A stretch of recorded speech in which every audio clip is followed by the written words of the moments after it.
Okay, our last performance of the morning is Bob Dylan.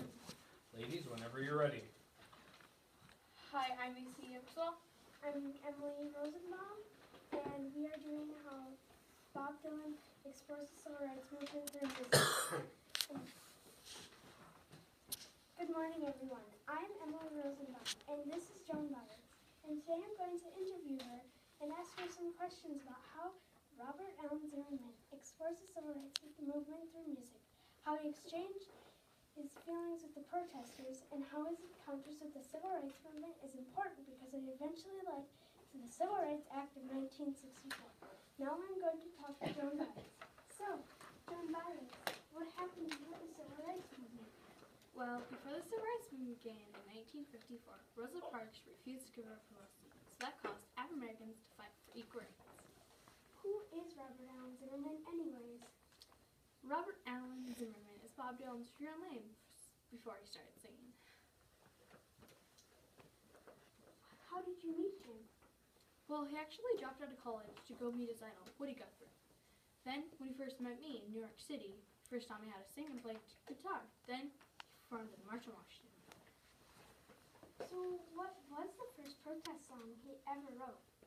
Bob's first protest song, sorry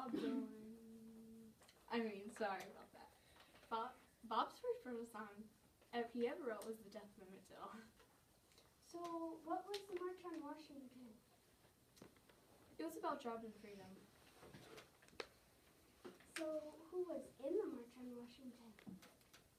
Me, Bob Dylan, Rosa Parks, John F. Kennedy, Mahatma Jackson, Rosa Parks, I think I said there, Martin Luther King Jr., and many people.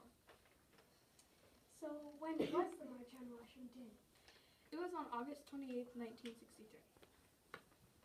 So, where did he get his name from, like Bob Dylan? He used to sing in a coffee shop, and he got his name from a famous poet. What coffee shop did he used to sing at? 18th Street Coffee Shop. Speaking of coffee, would you like a shot? Sure. Hope you like it. Thank you. So, what happened when he dropped out of college? Well, when he dropped out of college, he began to explore himself with his music and stuff. So, has he received any awards lately? Yes, in 2008, he received a Pulitzer Prize. 2012, he received a Medal of Freedom from President Barack Obama. 2015, the Vias Caravans honors him of the Person of the Year, 15 Person of the Year. Is he in any Hall of Fame? Yes, he's in the Rock and Roll Hall of Fame and the Southern Music Hall of Fame. So, were his encounters with the protesters during the civil rights movement good or bad? Pretty good, yeah. So, what did you sing with Bob Dylan? I sang Blood in the Wind and Knocking on Heaven's Door. So, were his songs that helped the protesters, or just the words in the songs? Well, most of all the songs tell a story, but the times are changing. He really talked about the laws and stuff. So, what kind of laws were there? There were Jim Crow laws. Throughout the early 50s and 60s, the African Americans were getting sick of the suppression of Bill laws. Bob Dylan united people. Many movements have not been successful without Bob Dylan. He was called culture icon. How did the lyrics reflect the feelings of the protesters? Well, in the song of The Death of Emmett Till, it says, "Well, Emmett's body floats in Jim Crow Southern Sea."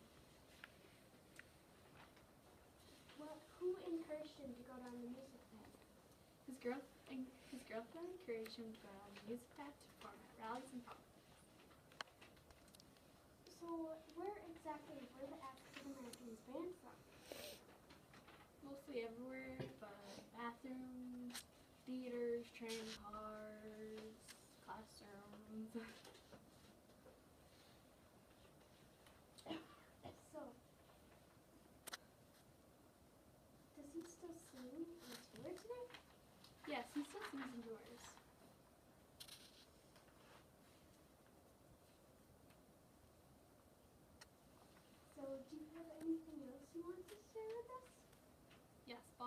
counter civil rights movement is important because it brought protests together and eventually led to the Act of 1964. When he would sing, he would brought protests together, and